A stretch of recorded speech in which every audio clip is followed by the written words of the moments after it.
Samajwadi party की हंगामी press conference, क्या मालेगांव की उर्दू स्कूलें निशाने पर है? मालेगांव शहर मुसलसल शरपसंदों के निशाने पर है। आज से तकरीबन 5.5 महीना पहले मालेगांव शहर में एसआरटी की आफत आई, ये बोलकर कि मालेगांव शहर में बांग्लादेशी और रोहिंग्याई लोग रहते हैं। एसआरटी का गठन हुआ, एक भी बांग्लादेशी और रोहिंग्याई यहाँ पाया नहीं गया। इसके बावजूद 4 से ज़ायद एफआईआर दर्ज हुई, 40 से ज़्यादा लोग एफआईआर में केस में मुलजिम ठहराए गए, तकरीबन 20 लोग जेल में हैं। कल भी एक गिरफ्तारी हुई। मालेगांव शहर को इसलिए निशाना बनाया जाता है क्योंकि मालेगांव शहर माइनॉरिटी की आबादी वाला शहर है और मालेगांव शहर हमेशा महाराष्ट्र नहीं पूरे हिंदुस्तान में जुल्म के ख़िलाफ़ आवाज़ उठाने का काम करता है। बहुत दुख की बात है कि मालेगांव शहर के ही नुमाइंदे मालेगांव शहर के लोगों को नुकसान पहुंचा रहे हैं। हम एक एसआरटी की एजेंसी से परेशान थे, जहां लोग परेशान हैं या आम लोग जन्म दाखिले के नाम से परेशान हैं, वहां आज असम्बली में मालेगांव शहर के एमएलए मुफ्ती मोहम्मद इस्माइल साहब ने अपने क्वेश्चन में मालेगांव शहर के तमाम उर्दू स्कूलों को निशाना बनाया।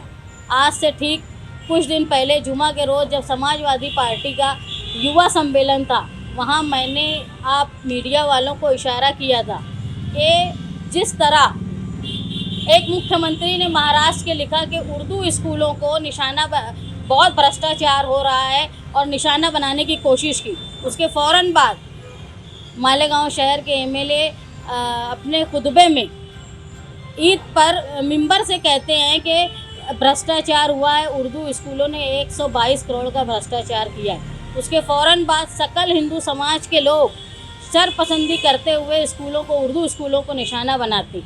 उसके बाद मालेगांव शहर के एमएलए की वर्किंग कमेटी की जो बाइज़्ज़त लोग हैं, आप उनके बारे में जानते हैं, उनके फेल, उन्होंने निशाना बनाया मुझको और मेरी वालदा के बारे में कहा। मैंने अपनी तकरीर में जुमा के रोज़ कहा था कि जमूर स्कूल सिर्फ़ एक बहाना है, मालेगांव शहर की तमाम उर्दू स्कूलें जो हैं वो निशाना है।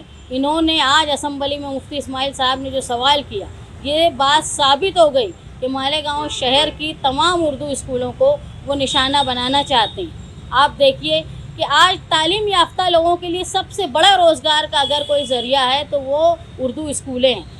सिर्फ मालेगांव ही नहीं, आप देखेंगे खानदेश के लोग, मराठवाड़े के लोग मालेगांव में रोज़गार हासिल करने के लिए, टीचिंग के लिए मालेगांव आते हैं। यहाँ तक कि तालीम हासिल करने के लिए भी, जिनको उर्दू तालीम हासिल करना है, ख़ास तौर पे लड़कियों के लिए एक महफूज जगह जो है तालीम हासिल करने की, वो मालेगांव शहर है। यहाँ तालीम हासिल करने लोग आते हैं। लेकिन इंतहाई दुख की बात है कि मालेगांव शहर के एमएलए ने स्कूलों के ऊपर, तालीमी अदारों के ऊपर इल्ज़ाम लगाया। मैं ये जानती हूँ कि इनका क्या मतलब होगा। ये अगर इनको किसी बात की तकलीफ़ थी तो अदारे वालों को बुलाकर इनको बोलना चाहिए था। आज बीजेपी हुकूमत ये चाहती है कि निशाना बनाया जाए। मैंने कहा था कि हमारी माइनॉरिटी स्कूल की एक ख़ास बात ये है कि माइनॉरिटी स्कूल के में इख्तियार है कि हम हमारे पसंद से जो 1, 2, 3 नंबर पे कैंडिडेट होता है, जिसकी तालीमी लियाकत ज़्यादा होती है, उसको चुनकर भर्ती करना, ये इख्तियार हमारे पास है। अगर ये इख्तियार माइनॉरिटी से छीन लिया गया तो ज़रूरी नहीं है कि उर्दू बोलने वाला आदमी ही उर्दू स्कूल में काम करे। सबसे बड़ा नुकसान जो होगा वो मुसलमानों का होगा। आप देखो पूरे हिंदुस्तान में रोज़गार के मामले में अमीर हो या गरीब, मुसलमानों को नौकरी मिलना बहुत मुश्किल है। यहीं मालेगांव शहर के उर्दू अदारे बड़ी तादाद में हैं, मुसलमानों को, उर्दू बोलने वालों को रोज़गार देते हैं। इसका नुकसान किया।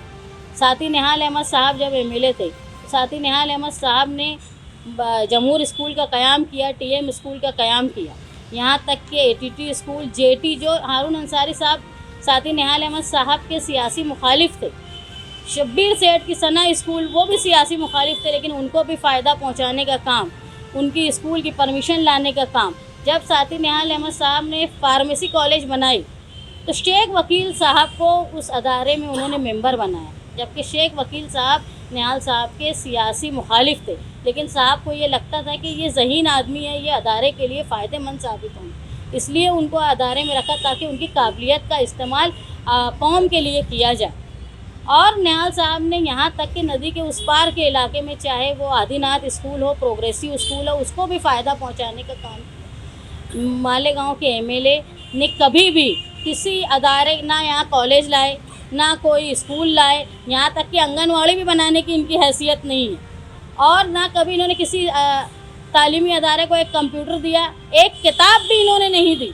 लेकिन आज जो है वो स्कूल पर इल्ज़ाम लगाकर मालेगांव शहर को फ़िरका परस्तों के सामने पेश कर रहे हैं कि ये इतना पैसा यहाँ कमाया जाता है, इतनी स्कूल में भर्ती होती है। अगर शरपसंदों की नज़र इस पे गई तो हमारी तालीमी अदारों में वो गैर उर्दू बोलने वालों को शामिल करेंगे, ये सबसे बड़ा नुकसान हमारा होगा। जहाँ दर्जनों तालीमी अदारे हैं, जहाँ सैकड़ों रोज़गार हासिल करने वाले टीचर हैं, जहाँ हज़ारों बच्चे हैं, सबकी मुस्तकबिल पर एक सवालिया निशान आएगा। इस शहर के एमएलए आज तक तो वो नाकारा थे, अब वो शहर के और कौम के लिए नुकसानदेह साबित हो रहे हैं। मैं मानती हूँ कि तालीमी काम में इन्होंने कोई भी दिलचस्पी नहीं दिखाई, कोई स्कूल लाने का काम नहीं किया, नुकसान पहुँचाने का काम कर रहे हैं। शहर के लोगों का ये कहना है कि इनको तालीम दुश्मन का खिताब देना चाहिए और बिल्कुल ये यही काम कर रहे हैं। आज शहर एक कठेरे में खड़ा है, जहाँ कहीं ये बैंक में पैसे का ट्रांजैक्शन होता है तो बोला जाता है कि ये फंडिंग जिहाद के लिए हो रही है। आज अगर ये मालियाती तौर पे इतनी बातें असेंबली में करेंगे तो इसको शरपसंद किस तरीके से इस्तेमाल करेंगे। और इन्होंने जो कहा, इसका नुकसान ये हुआ कि जो मिनिस्टर थे, एजुकेशन मिनिस्टर, उन्होंने खड़े होकर कहा कि हम एसआईटी का गठन करेंगे। मज़ीद खबरों के लिए नशात न्यूज़ चैनल को लाइक, सब्सक्राइब करें और बेल आइकन पर क्लिक करें।